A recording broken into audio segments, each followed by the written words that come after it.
అందరికీ వినాయక చతుర్థి శుభాకాంక్షలు అండి. ఈరోజైతే ఉదయం పూజ స్టార్ట్ అయిపోయిందండి. నైట్ అయితే వచ్చి చెప్పారు ఎర్లీ మార్నింగ్ 6 o'clockకి పూజ స్టార్ట్ అవుతుంది రండి అనేసి. మేమైతే 8 o'clock అయిపోయిందండి. పూజకి వెళ్ళాము. ఇంటి దగ్గర పనులన్నీ చేసి పూజలన్నీ చేసేటప్పుడు లేట్ అయిపోయింది. ఎంత వేగం వెళ్తామన్నా కూడా 8 o'clock అయిపోయింది. అప్పటికే సగం పూజ అయితే అయిపోయిందండి. అయినా పర్వాలేదు, వచ్చామని ఒక మనస్తృప్తి అయితే అయిపోయింది. దేవుడి దగ్గర దర్శనం చేసుకున్నామనేసి. ఇదిగో అండి, మంచిగా పూజ చేసుకున్నాం చూడండి. మా బుజ్జి గణపయ్య. మేమైతే నెక్స్ట్ పూజకి అయితే మళ్ళీ మా బస్తీలోనికి వచ్చేసాను. ఇక్కడైతే మా ఫ్రెండ్స్ అంతమంది కలిసిమెలిసి మేము పసుపు కుంకాలతో ఎంజాయ్ చేస్తున్నాము. పూజల దగ్గరే కదండి, ఎంతైనా ఈ సందడి ఉంటుంది. చూసి హాయ్ బాయ్ చెప్తుంది మా ఫ్రెండ్ వాళ్ళ పాప. ఇదిగో అండి, చాలా సందడిగా ఉంది, చాలా బాగా అనిపించింది.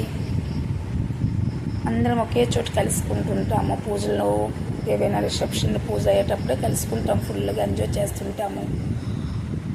ఇవ్వండి, చూసేయండి మా పూజలు ఎలా ఉన్నాయి చెప్పండి. మా బస్తీలో 2 పూజలు అయితే మేము అటెండ్ చేసేసాము. మీ బస్తీలో ఇలాగే చేసుకుంటుంటారండి. ఇంకా బోల్డ్ పూజలు ఉన్నాయండి. ఒకవేళ వెళ్ళి చూసినట్టుంటే నెక్స్ట్ వీడియో పెడతానండి. సరేనండి, bye bye, see you, Tata.